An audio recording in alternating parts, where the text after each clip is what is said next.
Et oui, chers auditeurs, vous êtes en direct de la 97.4 Buzz FM Radio, la radio qui fait le buzz avec Fanelli Ryan, suite et le plus américain des Congolais qui reçoit Professeur Kojo pour parler d'internet, de vie privée. Est-ce que nous sommes réellement en sécurité? Professeur, j'aimerais revenir sur la question que je vous avais posée avant cette courte pause qui nous a été imposée. Quels sont selon vous les principaux dangers liés à la mauvaise gestion et à la fuite des données personnelles? Effectivement, nous en parlions déjà. Il y a une sphère de sociabilité dans le réseau Internet et il y a une sphère de vie privée. Ça veut dire de tout ce qu'on ne veut pas partager, soit avec quiconque, soit en dehors de ses contacts. Et nous disions que tous les appareils téléphoniques aujourd'hui permettent les enregistrements des conversations privées. Et qu'ailleurs, il y a eu une incrimination du fait d'enregistrer une conversation privée, de la stocker quelque part et de pouvoir la communiquer à des personnes tierces. Notamment la législation au Sénégal et la législation en France en termes d'atteinte à la vie privée.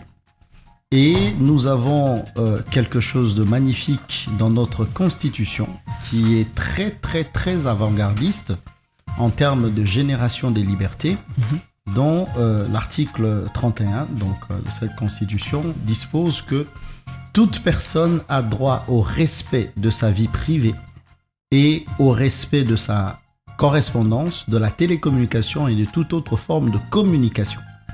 Il ne peut être porté atteinte à ce droit que dans les cas prévus par la loi. Donc nous avons une consécration d'un droit à l'autodétermination informationnelle dans cet article 31 de notre Constitution. Et cette vie privée est aujourd'hui menacée par tout ce qui est intrusif. Je peux vous dire que notre téléphone nous connaît mieux que notre partenaire peut nous connaître. Le matin, lorsque j'entre sur un site de paiement électronique, je fais une opération financière que probablement je ne veux pas que mon partenaire sache, parce que j'envoie peut-être de l'argent à un neveu indésirable. Et puis ensuite, on entre sur des sites qui peuvent être des sites religieux ou des sites irréligieux ou des sites immoraux. Et ensuite, beaucoup de gens effacent leurs traces où ils demandent une navigation privée. Vous avez également les appels qui sont passés. C'est le cas de plusieurs personnes qui s'en sont plaints lorsque ça a été divulgué. Dès que la personne sort avec la voiture de la maison et donc du contrôle de son partenaire, il y a un certain nombre d'appels que cette personne passe en dehors et jamais à la maison. Et ensuite, on efface les historiques d'appels. Et puis, vous avez toutes les photos qu'on vous envoie en vue unique. Je ne sais pas si ces photos envoyées en vue unique sont des passages de versets bibliques, mais c'est toujours des photos dont on ne veut pas un nouveau visionnage. Mais ces photos, même en vue unique, je précise que ces photos ne s'effacent pas. Il y a oui, il y a des possibilités de pouvoir, de manière très simple, de pouvoir récupérer des photos, vous envoyer en vue unique parce qu'elles se logent quand même dans la corbeille. Et donc, en ayant accès à la corbeille, on peut le faire. Donc, vous voyez, et puis notre téléphone, on commande Yango ou Carnaio avec ça, et on a quitté son bureau un peu plus tôt qu'à l'heure, et on est allé traîner quelque part, et à la bonne heure, on revient et on part. Donc si on tombe également sur votre trajet de géolocalisation sur la course Yango, maintenant vous prenez tout ça, ça se trouve c'est sur un seul téléphone. Et on vous demande d'ouvrir généralement un seul compte avec lesquels toutes ces transactions téléphoniques sont faites. Prenons également les téléchargements. Qu'est-ce qu'on a téléchargé et tout ça. Donc, même quand vous voyagez, votre téléphone sait que vous avez voyagé en logeant vos photos selon les épisodes de votre déplacement sur le globe terrestre. Donc, c'est ça la sphère de notre vie privée. de toutes ces informations qui nous rendent identifiables ou qui nous identifient, de toutes ces informations qui sont un halo, un halo de notre personnalité. Ça veut dire, dis-moi qui tu fréquentes, je te dirai qui tu es. Dis-moi où est-ce que tu vas souvent et ton téléphone le sait et moi je te dirai qui tu fréquentes. Dis-moi dans quel site tu t'exprimes le plus. Et puis, notre téléphone connaît nos pseudos. Chaque fois que nous sommes une autorité et que nous ne voulons pas être dévoilés sur un des réseaux sociaux Facebook et que nous suivons dans des groupes WhatsApp de l'église ou des anciens de telle école, on utilise souvent un pseudo. Mais ce pseudo est connu par le téléphone. Donc, en termes personnels, c'est un peu tout ça qui fait nos données personnelles. Vous y ajoutez également, le jour où vous initialisez votre téléphone, on vous demande de mettre la bonne empreinte. Effectivement. Et puis, lorsque surtout vous devez configurer le Face ID, l'identification par forme du visage, vous vous rendez compte en fait que vous êtes en train d'être photographié comme un criminel. Comme dans les films de Dalton, on vous dit de donner la face, effectivement, et on vous dit de tourner le téléphone sur le profil gauche, sur le profil droite. En fait, on est en train de vous identifier. Et ces fichiers individuels sont gardés quelque part par une personne, par les infomédiaires, ça veut dire ceux qui techniquement ont mis des plateformes et qui vous donnent accès à l'autre ou à des contenus. Et imaginez effectivement que si vous avez des habitudes de navigation regardant souvent les matchs de derby et tout ça, vous allez vous rendre compte que le téléphone vous envoie des contenus qui correspondent à vos centres d'intérêt. Ça veut dire qu'on est profilé quelque part. Donc, d'une façon ou d'une autre, ce téléphone est un coffre-fort de notre vie privée. Maintenant, quels sont les moyens que nous avons ? Nous devons donner notre consentement à l'utilisation de nos données personnelles. Imaginez que vous accédez à un site internet et que ce site vous dise « vous devez valider les cookies ». Et vous dites non, je n'accepte pas. En fait, vous n'avez pas accès au site qui vous dit bon, dans ce cas, payez l'abonnement. Mais quand vous dites maintenant je vais accepter, vous entrez dans les détails, vous allez vous rendre compte que les informations personnelles que vous acceptez qu'on partage sont partagées à 300 de leurs partenaires. Est-ce que vous vous en rendez compte ? Donc, le consentement que nous donnons est souvent un consentement qui est forcé. Et puis, vous avez également ce consentement que nous devons donner à la configuration des applications les plus utiles de notre téléphone. WhatsApp, par exemple, et il vous exige que vous puissiez accepter, pour que vous receviez des appels téléphoniques ou que vous receviez des vidéos, que l'application ait accès à votre répertoire téléphonique et accès à votre caméra, accès à votre micro. Et moi, je me suis rendu compte que j'étais en train de taper un message où j'ai dit « Veuillez trouver 6 juin le message que voici ». J'ai voulu envoyer le message. C'est l'intelligence artificielle de l'application, de la plateforme Outlook qui me dit « Dans votre phrase, vous avez dit 6 juin, mais il n'y a pas d'annexe. Est-ce que vous m'autorisez à envoyer ?» Ça veut dire qu'il est capable de lire et de comprendre nos messages. Et aujourd'hui, avec Facebook, la Meta, il dit tout ce que vous mettez sur les statuts n'est plus protégé par la vie privée et que son intelligence artificielle peut l'utiliser pour s'optimiser ou eux-mêmes peuvent l'utiliser pour les rapports avec les clients. Donc, tout ce qui est simplement dans la messagerie, c'est ce que eux ils n'utilisent pas. Qu'est-ce qui ne dit pas qu'ils y ont accès ? Parce que tout ce qui est déjà mis dans le statut est celui-là. Donc, maintenant, la vie privée chez nous en Afrique, elle n'est pas la même chose. Lorsqu'on se salue, on dit bonjour, comment ça va ? Comment va votre femme ? Comment vont les enfants ? Tu as un peu maigri, mais de quoi tu souffres ? Et toi, tu commences à étaler. Mais en Europe, la vie privée s'arrête à ce que la personne veut vous dire, vous donner ou pas. Chez nous, on est très peu sensible à cela parce que comment on dit, quand on a une carte bancaire, on arrive devant un distributeur, on donne cette carte bancaire au monsieur qui fait la surveillance et on lui dit regarde pour moi l'argent, il y a combien là-bas ? Mon solde est à combien ? Et à combien ? Et vous lui donnez même le code. Et quand vous voulez partir, vous avez même oublié de prendre votre carte. Celui qui vous dit prenez-la. Quand on regarde ce qui s'est passé avec la Commission électorale nationale indépendante, c'est 43 millions de Congolais en âge de voter ou près de l'âge de voter qui ont été identifiés. Mais on avait à peu près 16 éléments de capture de nos données personnelles les plus sensibles. On nous a pris, au-delà d'une empreinte digitale d'un doigt, on nous a pris les 4 doigts, et gauche et droite. Et on nous a pris également une photo de notre iris de l'œil. Et toutes ces informations sont quelque part, et Dieu merci, je pense que c'est bien gardé. Alors, le jour où ça se sait, parce que c'est mal protégé, qu'est-ce qui vous arrive ? C'est les scandales sur la vie privée. On se souviendra de Watanabe et d'une certaine Naomi qui étaient en train de parler entre eux, et lui, pensant avoir pris une photo, la star, pour mettre dans son répertoire. Or, il a envoyé à Snapchat, parce que c'était du iPhone 10 qui passait au 11 et c'était rapide. Mais la fameuse star a failli se retrouver, comment on dit, en prison. Vous avez également, quand votre mot de passe n'est pas assez protégé, des gens qui peuvent vous vider votre compte. Ça se passe déjà à la maison. Les enfants connaissent le mot de passe de papa et ils passent des tas de coups de fil lorsque celui-ci a beaucoup de crédit, où ils se partagent la connexion. Et le matin, quand papa se réveille, il dit « Mais j'avais mis plein d'unités ici, mais où est-ce que c'est parti ?» Mais c'est déjà un acte de cybercriminalité à la maison, disons-le, mais ça part sur des enjeux qui sont les moins évidents. On ne sent pas l'impact.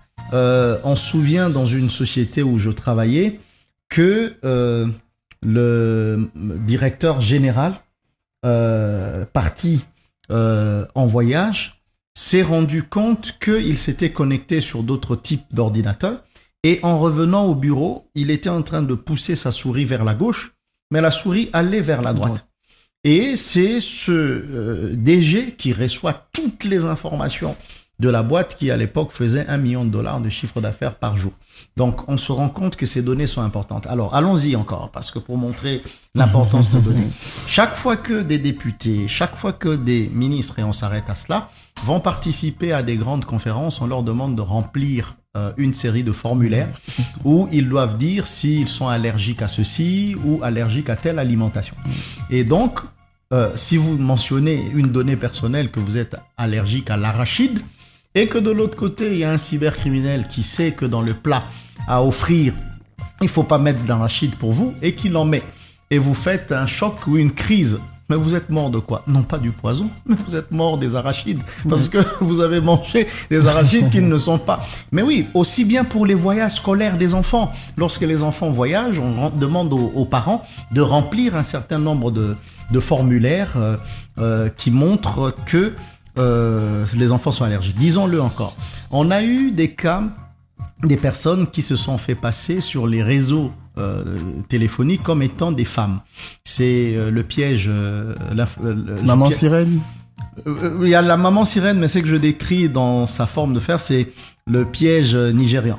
Ça veut dire, vous avez l'impression de parler avec une femme qui vous a donné des données personnelles erronées, elle est plutôt gentille et elle vous fait même un film sur la caméra. Et dès que vous entrez dans le jeu, soit vous envoyez de l'argent, mais c'est un garçon, soit alors vous vous mettez dans le jeu, vous vous exposez aussi devant la caméra, il vous dit « Monsieur, on vient de vous avoir et vous devez payer de l'argent, moi je suis pas une femme, je suis un homme et on vous a piégé. » Donc ces données personnelles sont devenues un commerce. Je vais encore le dire. Une fille prend la carte bancaire de sa mère, et ça se passe aux États-Unis, elle l'utilise pour faire des achats dans des supermarchés. Et à un moment donné, elle change sa ligne des achats. Elle commence à acheter plutôt de la nourriture un peu plus grasse et elle n'achète plus de serviettes hygiéniques sur 2 mois. Mais comme le compte de la carte bancaire était au nom de sa maman a commencé à recevoir de la publicité sur tout ce qui est produit de naissance de bébé. Okay. Est-ce que vous vous rendez compte? Ouais. Et c'est comme ça que sa maman apprend. Par les habitudes de consommation initiées par une carte bancaire et monitorée à travers le réseau bancaire et non le réseau alimentaire, que sa fille est enceinte.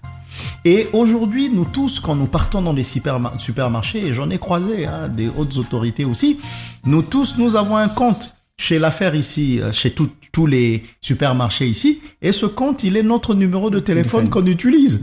Et donc, chaque fois qu'on achète, on dit, monsieur, donnez votre numéro de téléphone. Donc, il y a un registre sur tous les achats que nous faisons qui sont les plus personnels. Le nombre de pain qu'on achète chaque soir peut déterminer le nombre d'enfants qu'on a chez soi à la maison ou pas.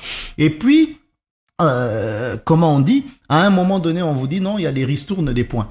Imaginez que quelqu'un tombe sur ces informations. Dis-moi, qu'est-ce que tu manges et je te dirai qui tu deviens. Donc, ces informations personnelles, prenez que c'était dans une pharmacie. Ok. Que tout ce qui se passe dans les supermarchés se passe également dans les pharmacies. Et qu'on se rend compte de tous les achats médicamenteux et non médicamenteux que les gens achètent dans les pharmacies.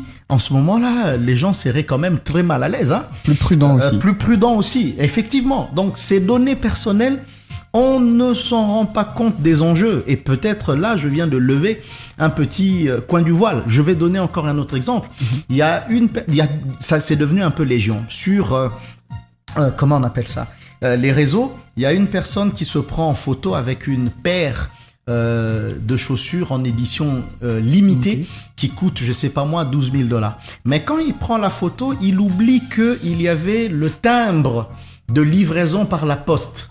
Et donc, c'est une donnée personnelle et la personne a été visitée et assassinée. On se souviendra de Samuel Paty, un professeur de collège, de lycée plutôt, en France. Il enseigne aux enfants la liberté laïque, tout ça. Et puis, il y a quelqu'un qui donne son adresse en disant il est en train de blasphémer sur notre foi. Oui. Je ne dis pas laquelle. Mais il a donné son adresse et il y a une personne qui s'est retrouvée dans la maison de Samuel Paty, un simple, comment on appelle ça, enseignant, et il l'a décapité. Non, on ne se rend pas compte. On ne se rend pas compte de ce que les données personnelles peuvent fournir. Souvenez-vous, Hillary Clinton, qui est ministre département d'État américain, superpuissance, elle utilise une adresse privée sur une fonction qui est la plus stratégique, mais elle a eu des problèmes. Et je disais encore à quelqu'un que Donald Trump, le président des États-Unis, quand il devient président, on lui change de téléphone. Et c'est la NSA qui lui change de téléphone. Ok ? Il y a un premier ministre d'un des pays membres du Conseil de sécurité des Nations Unies qui s'est rendu, je peux le dire, en Israël, parce qu'il y avait eu une protestation officielle là-dessus. Et celui-ci a perdu, en passant son téléphone, parce qu'il devait entrer dans un bureau, il ne pouvait pas, son téléphone à une personne de la garde qui remet à sa garde. Donc, en voyant cela sur 2 secondes, la personne s'est rendue compte que certaines données s'étaient volatilisées. Et sur un téléphone comme celui de Angela Merkel, par exemple, celui de la présidente brésilienne, Edward Snowden a révélé qu'il y avait des écoutes et des intrusions qui étaient faites. Donc, remarquez la valeur de l'information qu'il peut y avoir selon les compartiments X ou Y. Je vous le dirai encore. On raconte que après un test à l'INRB à l'époque où le sida commençait, les personnes n'étaient pas très heureuses lorsque il y avait des fuites sur leur état sérologique. Et certains médecins en ont fait les frais. Mais pour nous ici, je peux le dire, parce que ça a été prouvé avec l'Institut africain de cybersécurité qui a été créé par une dame magnifique que je salue et je ne peux pas citer ici, on s'est rendu compte que tous nos données de tests Covid n'avaient pas de protection et que n'importe qui pouvait entrer dans le système et avoir les données Covid de tout le monde. Mais comment on dit, aujourd'hui ça ne nous fait pas peur, mais parce que simplement ces données Covid permettaient de voyager ou de ne pas voyager. Mais professeur, permettez-moi, on dit aujourd'hui, les Congolais se disent peut-être que c'est de la responsabilité de l'État de pouvoir protéger leurs données. Alors qu'en est-il de la politique de l'État de la protection des données des Congolais ? Ah, c'est magnifique cette question. En fait, on est au-delà du droit à l'image. Vous savez, je viens d'avoir ce matin un ami qui est aussi dans le cyberespace qui me dit qu'on a présenté dans les réseaux sociaux une dame comme étant la fameuse Honorine, Oui. qui a fait son démenti. Mais ensuite, il y a eu cette volonté de pouvoir faire quand même respecter le droit, où on a dit quand même que ces forces de l'ordre, ces agents de l'ordre qui avaient fait ça, devaient quand même pouvoir répondre. Mais maintenant, il y a le général Mansandi de la police qui est décédé depuis 2022, Oui. justement, dont on a associé les images à cette volonté de pouvoir rétablir un peu le droit par rapport à l'attitude un peu extrême, l'attitude extrême des forces de l'ordre. Donc, on quitte le domaine du droit à l'image et du droit au nom, qui est un droit personnel. Ça veut dire chacun, lorsque son nom ou son image a été écorné, peut réagir. Mais vous ne pouvez pas réagir sur toutes les plateformes du monde. Effectivement. Alors, on est passé maintenant au caractère patrimonialiste de la donnée. J'ai mes données, je peux les vendre ou je peux ne pas les vendre. Mais quand on nous prend ces données en ligne, personne ne nous informe que notre téléphone nous espionne ou que notre caméra peut être allumée sans que nous ayons donné l'autorisation à ce que cela soit fait. Et parce que lorsque moi je veux passer un appel vidéo, et que j'ai interdit dans mon téléphone que je ne peux pas donner accès à ma caméra, vous avez refusé l'accès. Vous allez refuser et l'appel ne passera pas. Donc maintenant, on est arrivé à la question de l'article 31 de la Constitution où la protection de données personnelles est devenue un droit fondamental qui demande à ce qu'il y ait un service public de la donnée.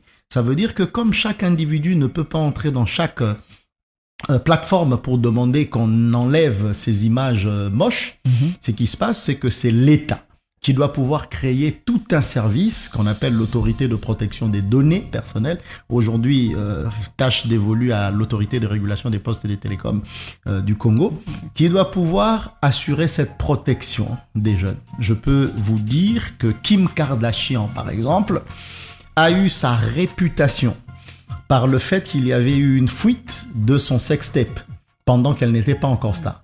Et au vu de sa morphologie, elle a été appelée pour faire des stars réalité.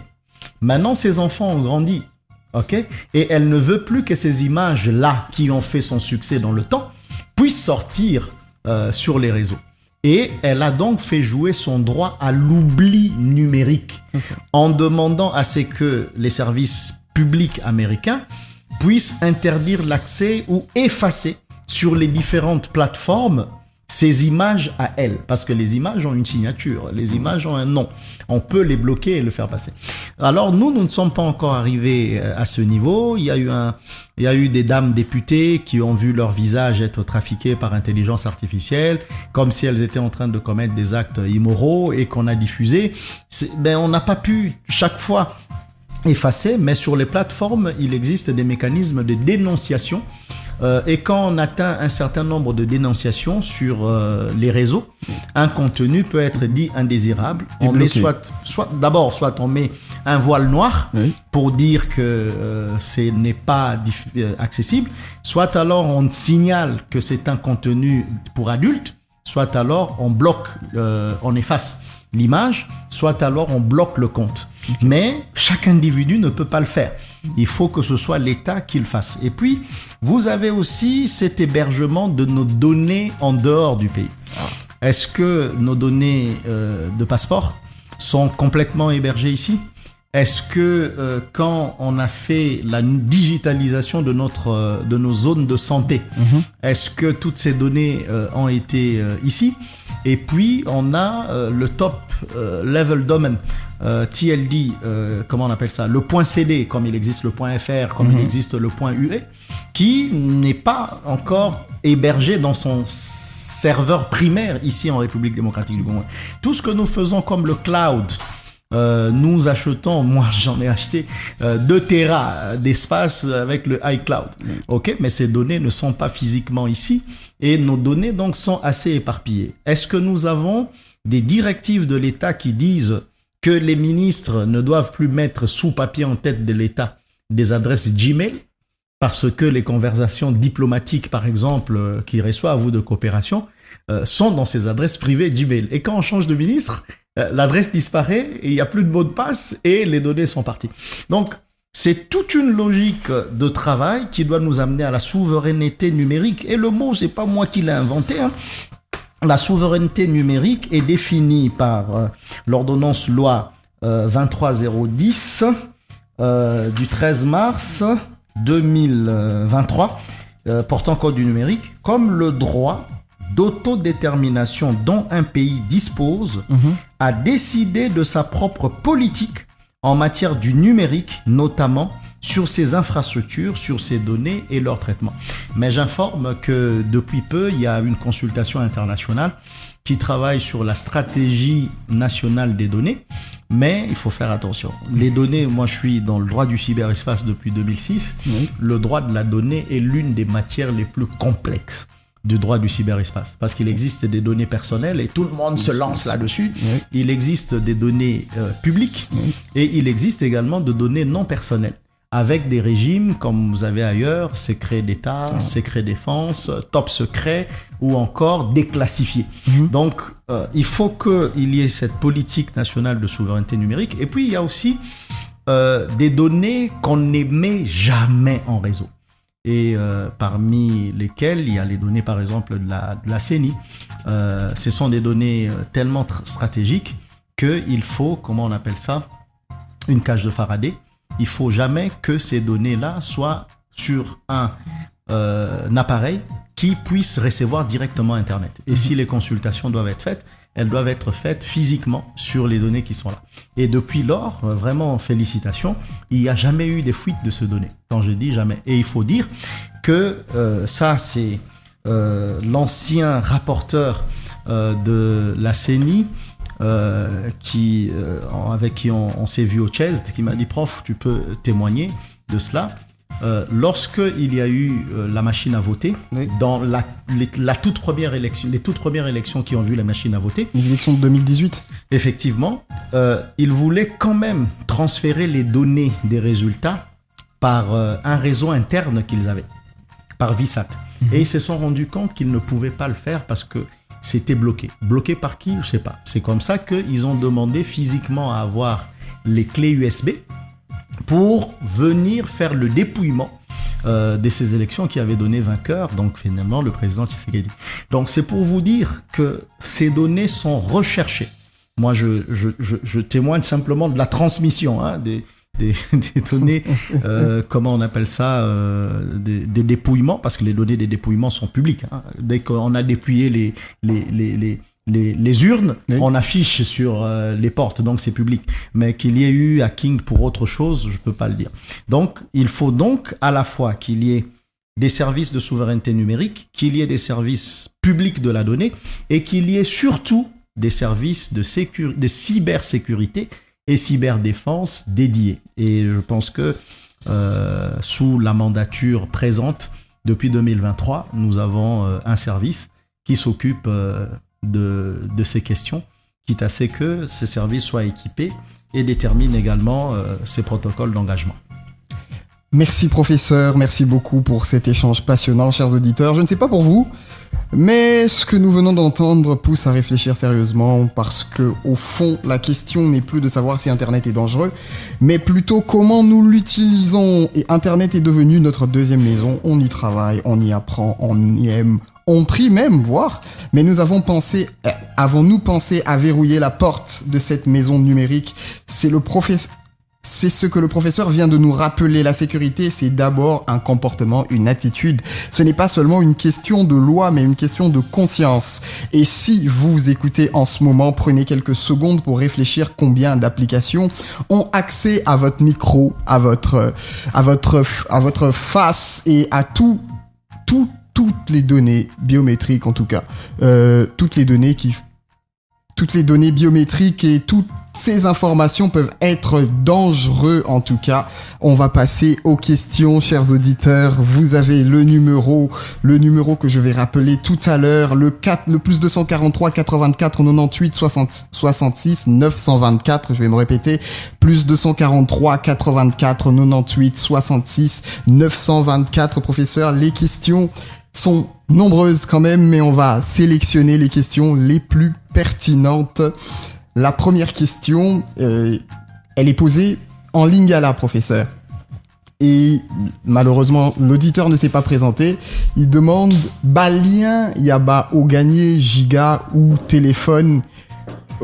Balien ya ba au gagné giga ou téléphone ou ya kin marché. Et ça dangereux. Tout ça la kanini. Balien o nyonso ezali na HTTPS. Oui. T. Eza balien non sécurisé. Okay. Donc il faut quota là, ce qui lien ezaka HTTP et qu'il n'y a pas S, ça veut dire que ce n'est pas sécurisé. Et puis deuxièmement, balien o yo koki ko utiliser eza ya mutu o yo yebi atindelio, pas balien o ba transférer parce que souvent lien wana ezali piège. Tango yo ko cliquer wana virus c'est sa téléphone non, mais c'est plus des vers informatiques. Eza lokola ba michopi ba kotaka na téléphone oko détecter été mais yo kangi téléphone ou que okangi application moko na sima ya écran na yo yi azo continuer ko sala pe ko tinda ba information na yo et pas ya moto. Et puis on va se rendre compte tant mususu mot de passe na yo bungi ou que même bongo yo zanango et disparaître. Ou encore ezali pe façon ya ko espionner mutu parce que tant ozo ko télécharger surtout jeu gratuit lien wana ya mabe oko ko perdre contrôle ya téléphone now. C'est ce qui est arrivé à TV5. La personne qui faisait la maintenance il y a TV5 s'est retrouvé en Grèce en vacances et en travaillant, il a cliqué sur un lien qui n'était pas le bon et TV5 dans le monde entier, c'est plus de 3 millions de personnes qui suivent, a été coupé et l'attaque était tellement violente qu'ils ont dû débrancher parce que le virus était en train d'entrer dans des couches de réseau et dans les couches d'infrastructure qui étaient les plus mortelles. Tout autant aussi que j'ai vu une application, donc tango yo lobby ozo cliquer lien wana, balamoko moni kangio photo et etindi photo pas mutumsus. C'est un peu hasardeux parce que souvent on dort, hein, au lali, ozo utiliser téléphone na ou bien te batmusu bazakazo tia musique pendant qu'il se lave, il met la musique sur son téléphone. Et donc tango yo ozo cliquer bango sikoyo. Et au lieu de cliquer lien fungwama et kangi au photo mbalamoko. Il y a même un député qui m'a dit ça. Il dit c'est très dangereux. Alors, c'est pas une photo. Si photo aneza ya mabe, bazongeli osusu. Babandi ko ebiso moni tozalaka na photo na yo, tout ça est consent. Moi-même j'ai eu à vivre quelque chose et j'ai appelé un garçon magnifique qui s'appelle Kilapi, très très très fort en informatique, où mutwa tindelingai email na adresse email nanga moko en utilisant ma propre adresse email. Et aebi singa kojo to koti na téléphone na yo, tozana ba image na o nyonso ya malamu to pe ya mabe et yo tindela biso 5000 euros peto ko bimisa yango te. Je me suis tourné vers quelqu'un de plus compétent que moi et il m'a dit non prof, fais attention, regarde un peu l'adresse IP qui est là. Et ça soke ezali yo moko muto mitindeli message wana. Oromona qui adresse IP et Tindelio message, c'est le même que Oyo Zanango. Donc ce sont des gens extérieurs qui ont eu tes données personnelles et qui ont cloné ton adresse email, peut-être parce qu'on va cliquer lien et ils te font croire qu'ils sont déjà dans ton téléphone sans y être. Voilà. Je tiens à rappeler le numéro, c'est le plus 243 80 84 98 66 924. Plus 243 84 98 66 924. Botine de l'Abisso, bas question Nabisso Potozalina, expert, professeur en droit, mais aussi professeur j'ai envie de dire, pour paraphraser, en cybersécurité. En tout cas, professeur, les trois autres questions sont les suivantes. En Afrique, où le mobile est roi et les arnaques par SMS ou WhatsApp sont fréquentes, quels sont les pièges spécifiques auxquels il faut faire attention? Le mobile, oui, effectivement, est roi. D'abord, la plupart de nos téléphones n'ont pas d'antivirus. Alors que quand vous regardez la puissance de calcul qu'il y a dans ces téléphones, ça dépasse même certains ordinateurs. Donc, nous ne mettons pas d'antivirus dans nos téléphones ici. Or, les virus, fragilisent ou rendent vulnérables les systèmes d'information. La deuxième chose, c'est que nous ne faisons pas des mises à jour.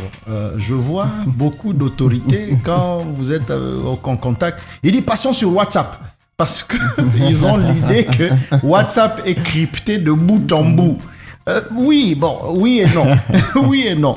Si tu as une vieille version de WhatsApp, sache que... Comme la mienne. Sache que ce n'est pas nécessairement crypté de bout en bout. Parce que les mises à jour sont une course à la montre contre les hackers qui ont déjà fait un certain nombre de tentatives d'intrusion. C'est que les hackers éthiques appellent les pen tests. Une tentative d'intrusion. Et la société qui vous offre la plateforme, Meta en l'occurrence, se rend compte qu'il faut renforcer cette partie-là de la sécurité. Et il passe à une version supérieure. Et si vous restez dans l'ancienne version, vous êtes vulnérable. On ne fait pas souvent des mises à jour constantes. Et puis, pour les autorités qui montent dans les avions et qui vont dans les aéroports, aujourd'hui, le chargement des téléphones par des prises de courant non certifiées vous expose. C'est simple.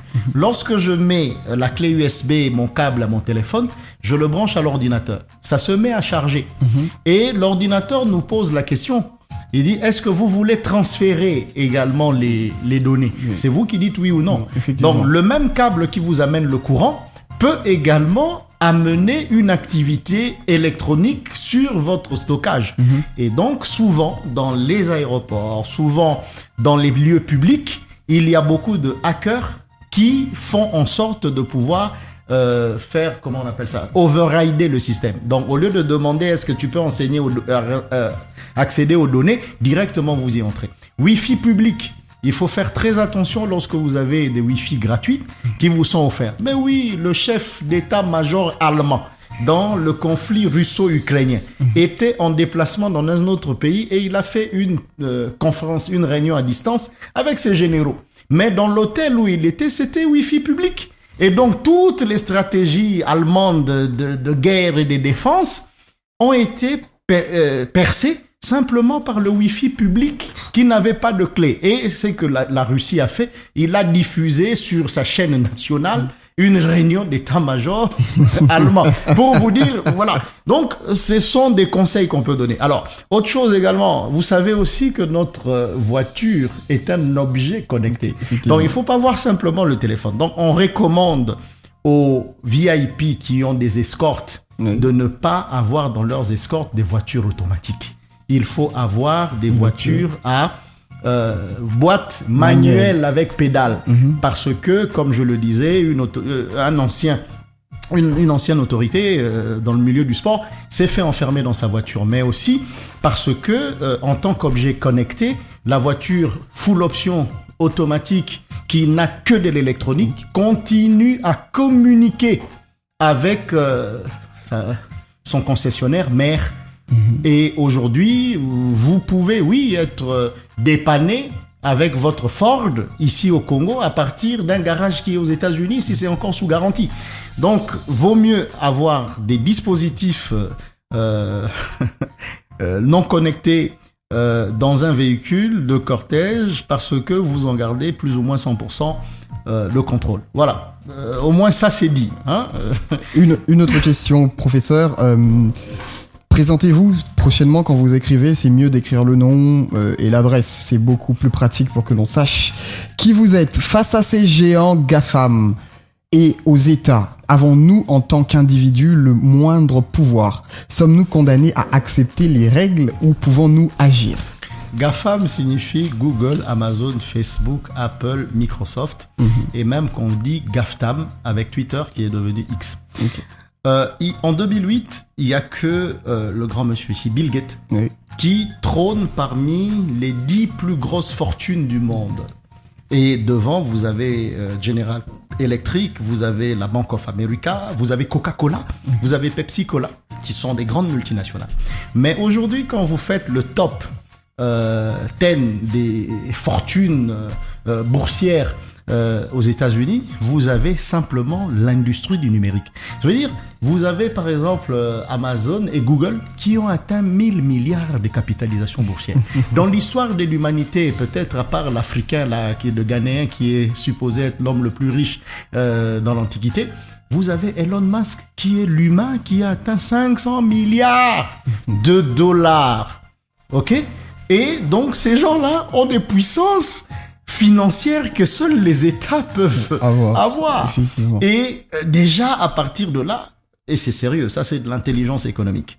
Lorsque, dans certains pays occidentaux, vous commencez déjà à avoir une fortune de 50 millions de dollars, 100 millions de dollars, vous pouvez financer une guerre ou une épidémie. Et vous êtes suivi. Donc ça, on ne plaisante pas avec ça. Quand vous avez déjà un compte qui reçoit tous les mois 5 000 € dans un compte en Europe, sachez que vous êtes suivi sur les trucs. Donc, quand je parle de la puissance financière, il ne faut pas plaisanter avec. Et donc, ce sont des gens également qui possèdent toutes les communications. Imaginez, Meta, c'est à la fois Facebook, Meta, c'est Messenger, Meta, c'est WhatsApp, Meta, c'est également Snapchat. Ouais. Si je ne me trompe pas. Mais maintenant, ces personnes détiennent votre vie entre leurs mains. Et lorsque Mark Zuckerberg, le propriétaire de Meta, est invité au niveau du Parlement britannique parce qu'il y avait des fuites de données, il répond comme ça aux parlementaires britanniques. Bon, Grande-Bretagne, c'est pas une petite puissance. C'est vrai. Ah ben, sérieux. Et il leur dit, mais si les gens sont venus eux-mêmes donner leurs informations personnelles et qu'ils les mettent sur des murs publics, pourquoi vous me demandez, moi, de les sécuriser? Mais il y a eu un compte qui a été piraté aux États-Unis, des rencontres extra-conjugales. Donc, pour déjà être dans le groupe, il faut assumer, tromper sa femme. Mais ça se fait de manière tellement sérieuse, ou son mari, qu'à un moment donné, ces données ont été rendues publiques. Donc, on a su que cette femme ici, qui est vertueuse en apparence, est déjà sortie avec X, Y, Z et tout le reste. Donc, dans ces villages-là, les gens se sont tapés dans le ventre, comme le dit Magic System. D'autres se sont tapés dans le dos. Et donc, les gens ont dû déménager. C'est grave. Alors, donc, ces puissances-là sont des puissances technologiques. Et puis, disons-le, derrière ces puissances technologiques, il y a des États. Vous avez Yango qui opère ici en République démocratique du Congo, qui est russe. Qui opère en Côte d'Ivoire aussi. Oui, au Congo-Brazza, on a refusé en disant ils n'ont pas de problème de transport, ça c'est officiel. Mais est-ce que tous ces trajets qui sont monitorés, qui donnent les localisations géographiques les plus affinées, qui signalent les embouteillages, qui signalent les routes qui sont barrés et qui rémunèrent souvent les chauffeurs de ces plateformes plus que même les courses qu'ils ont pu faire, est-ce que vous pensez simplement que c'est de la blague? Pendant que les Russes sont dans leur option de pouvoir créer leur propre GPS. Les Européens essaient Galileo, ils n'ont pas pu. Pour le moment, le monde entier utilise GPS, qui est le système de géopositionnement américain. Donc, il ne faut pas plaisanter avec ça. Vous avez également cette chose qui n'est pas très sue. Ces GAFA financent la publication des contenus audiovisuels. Et l'information, c'est le pouvoir. Ils se sont rendus compte que vous avez peut-être... là, j'ai appris de l'exposition qui s'est faite là au Canada, qu'il y a, je crois, plus de 3 millions étrangers qui sont au Canada. Mais ils regardent s'ils sont congolais, pas Trudeau. Ils cherchent à regarder Sobé, ils cherchent à regarder Saï, ils cherchent à regarder ces gens. Et donc, ces boîtes qui donnent accès commencent maintenant à produire des types de contenus, à les financer, pour que les publics congolais qui se trouvent au Canada consomment plus de leurs produits, mais avec les contenus locaux. Donc, ce sont des gens, voilà, les printemps arabes, ok, le renversement en Tunisie, vous partez Moubarak, Ben Ali en Tunisie, parce qu'il faut mettre de nom. Vous avez Moubarak en Égypte et tout ça. C'est quoi? C'est l'explosion des réseaux sociaux. C'est WhatsApp qui commence. et qui commencent à faire des groupes. D'abord, on pouvait faire des groupes de plus de 250 personnes.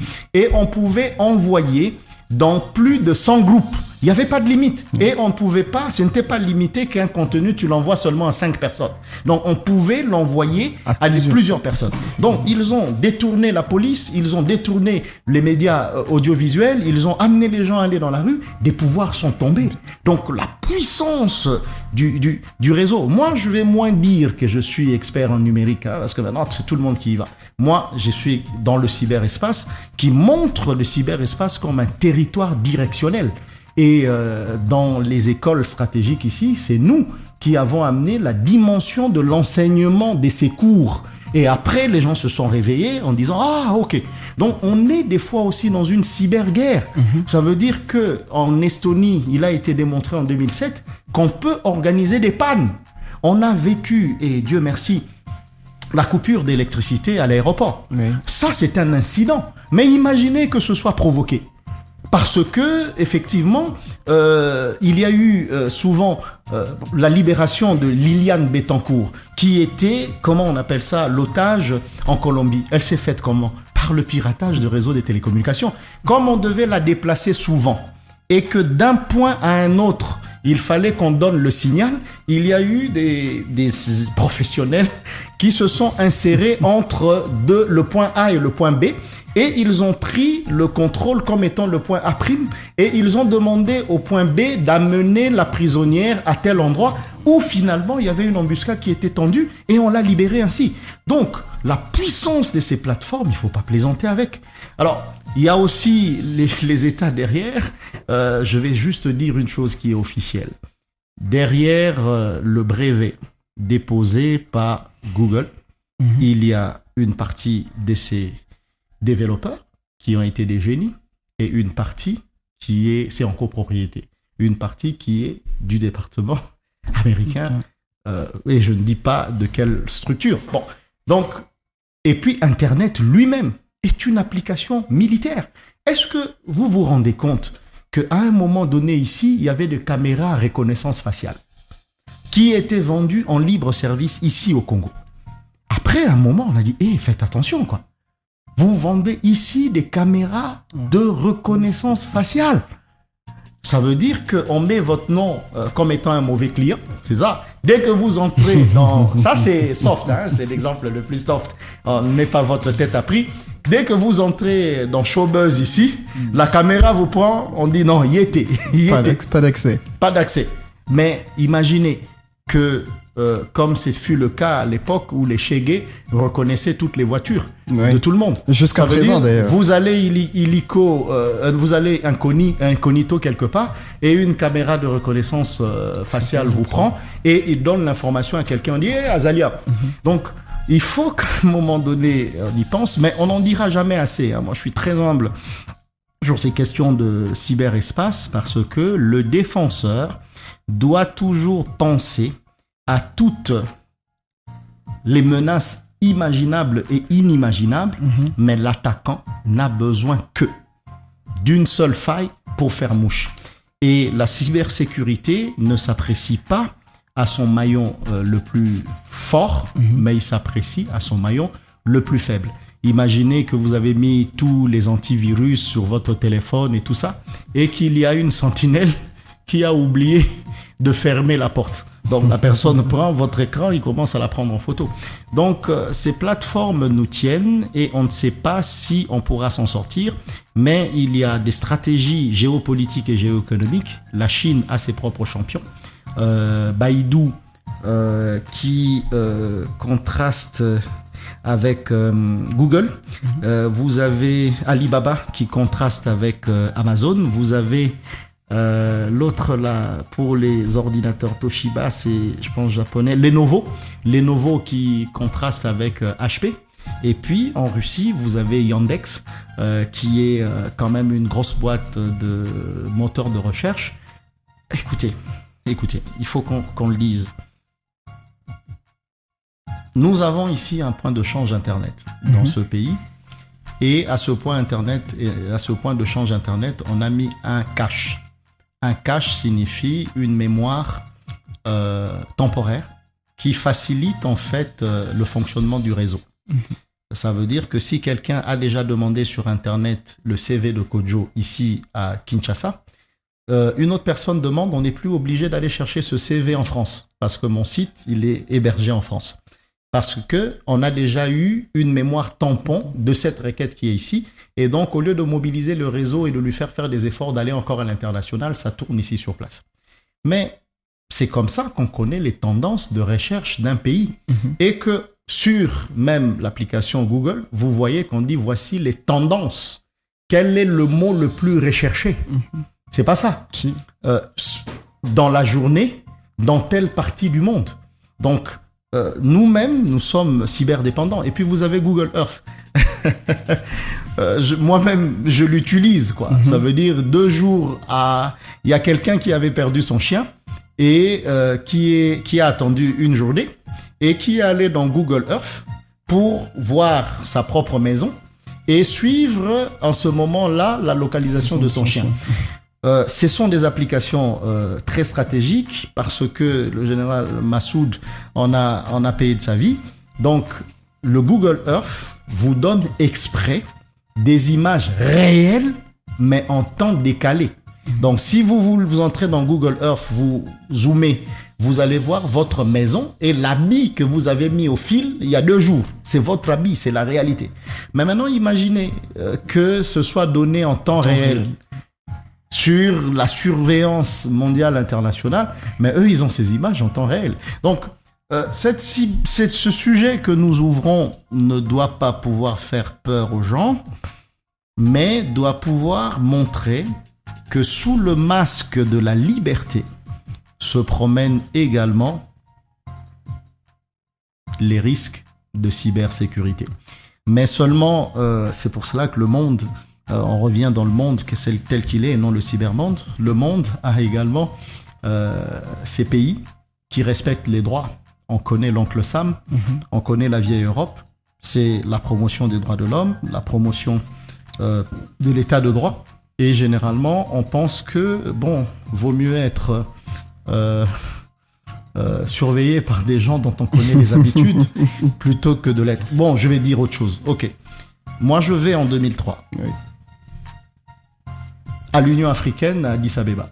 Ok, je vois comment ce pays-là de l'Orient vient proposer à l'Union africaine la construction du siège de l'Union africaine. J'étais à Sirte et j'étais à Maputo lorsqu'on lançait en 2002 l'Union africaine en remplacement de l'OEA.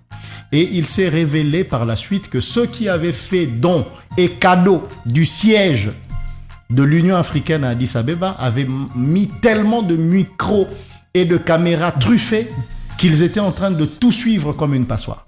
Et comme Dieu ne dort jamais, on se rend compte qu'il est éveillé, hein, le jour où il se manifeste, mais il dort jamais, c'est simplement un homme d'entretien qui, avec de l'eau ou je sais pas quoi, avec une raclette, il touche une paroi qu'on pensait être un mur et ça se détache et on regarde. C'est plein. Oui, c'est plein de trucs. Les nombres d'informations qu'ils avaient pris, ce pays oriental, qui aujourd'hui se positionne comme également une puissance mondiale. Et lorsque ce pays-là se réveillera, le monde éternuera. Donc, ce sont des exemples qu'on peut donner. Alors, professeur, une question de Norfet Mwamba, qui est graphiste. Il en a posé plusieurs, on va retenir 2 questions de Norfet. La première, c'est qu'en tant que designer, graphiste, nos créations sont souvent partagées en ligne. Comment protéger efficacement mes œuvres contre le vol ou la copie sur Internet? Je dis à ce graphiste tout mon honneur parce que j'ai fait une conférence à l'Académie de Beaux-Arts et